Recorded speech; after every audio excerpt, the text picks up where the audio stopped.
What's going on, guys? This is Ryan with RK Outpost, and we talked about it a little bit earlier. I did a stream as soon as this news came out, but I unlisted my stream, so I wanted to talk about it for those that missed it. We got some pretty big news from Star Wars, potentially. It is just a report, just a rumor. However, Taika Waititi courted for Star Wars movie exclusive. This is from the Hollywood Reporter, and of course, as soon as this happened, it spread far and wide. Everybody else started to pick it up, but this is the original report from the Hollywood Reporter. Will the Force be strong with this one? Following recent installments, Star Wars: The Rise of Skywalker, the space fantasy franchise is set to go on pause in terms of theatrical movies, but that does not mean the process has ground to a halt. Taika Waititi, the filmmaker behind the Oscar-nominated Jojo Rabbit and Thor Ragnarok, has been approached to develop a Star Wars movie, sources tell Hollywood Reporter. Now, I'll say right away, I know a lot of people that love Thor Ragnarok. I didn't like it. It's not even to say that I really liked... I thought the first Thor was okay. I didn't really like the Dark World that much. But one of the things I really enjoyed about the beginnings of the Marvel Cinematic Universe was every character felt like an individual, and they felt different. Their movies felt different. And it was unique when they came together, all those different personalities. However, in the later stages, and Thor Ragnarok's a great example of that, every character seemed to feel the same. All this humor, the same kind of Guardians of the Galaxy feel, just drove me crazy after a while. And Thor Ragnarok's a good example of that. I didn't like the tone of the movie, and Taika Waititi's comedy was a big reason for that.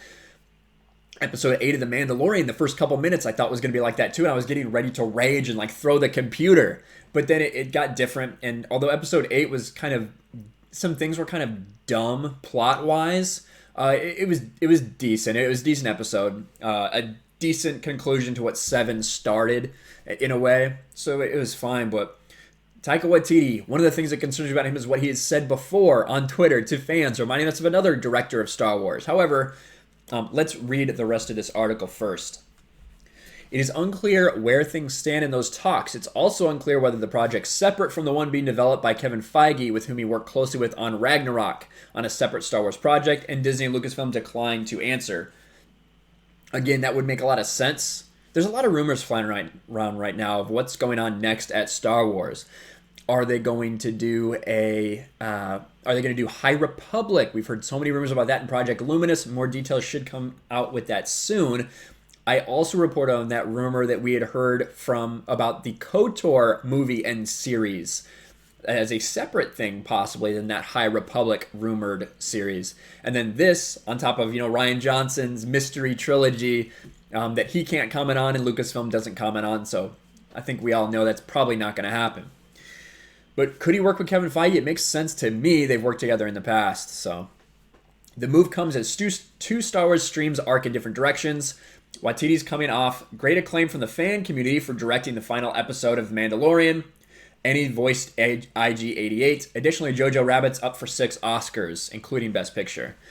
And then it put him in the same sphere as Jon Favreau, who also has worked with MCU. A lot of connecting dots right there. And then they talk about how Mandalorian could act as a training ground for testing directors hoping for a larger role in Star Wars, like Deborah Chow. I really enjoyed...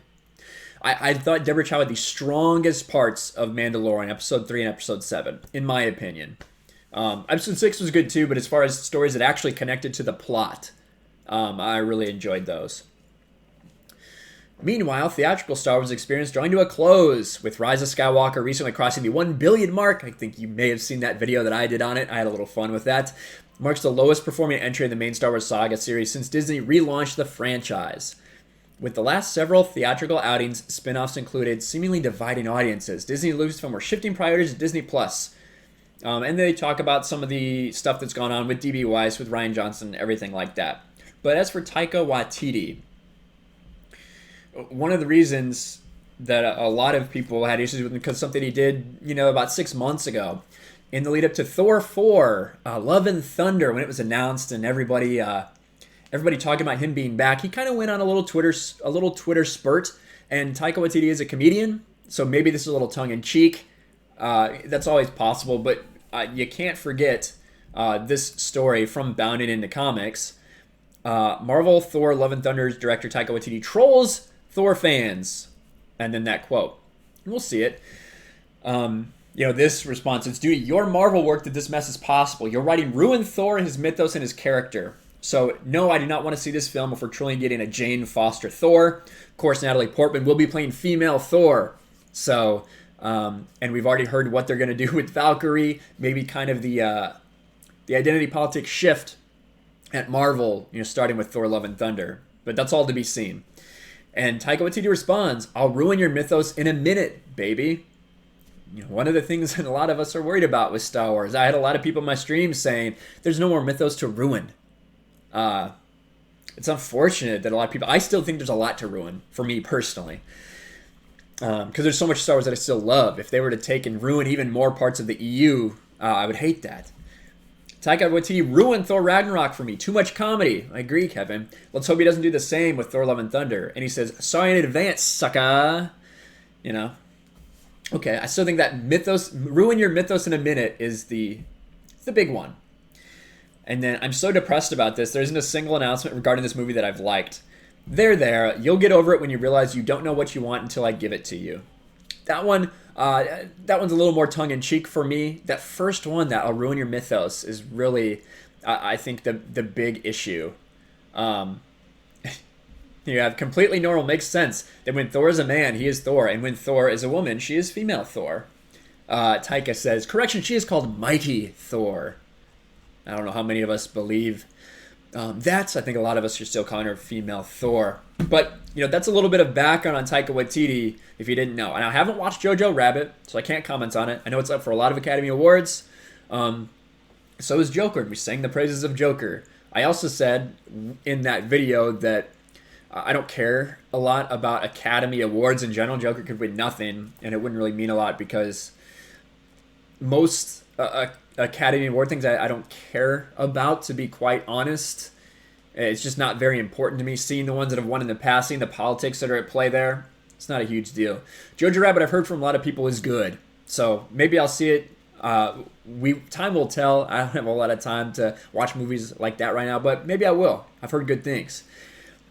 Taika Waititi isn't the style of director that I would choose for Star Wars.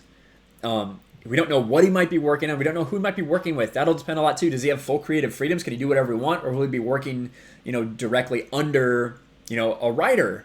Is it someone writing this and he's directing it? Nobody knows. It does concern me, the things that Taika Waititi has said and the things that I feel like he was trying to push in Thor Love and Thunder. But all that remains to be seen. It's not out yet. At the end of the day, we don't know what this means. And he even posted on Twitter just basically something saying these are all rumors. No denials, no confirmations, just saying rumors. We will see. But what do you guys think? I want to know if you guys are excited about the possibility of Taika Waititi coming to Star Wars universe, or if you want him to stay as far away as possible, or if you're just kind of in between and kind of want to let it play out. Let me know in the comments below. Make sure you smash the like button, subscribe to the channel, ring the bell for notifications, share this video out there, and I'll talk to you guys later. Thanks for watching, everyone, and a huge shout out to my patrons. I appreciate you guys so much. Want to follow me on Twitter or Instagram? Check out the description below. You'll find links to my P.O. box and my Patreon as well. And I'll talk to you guys later.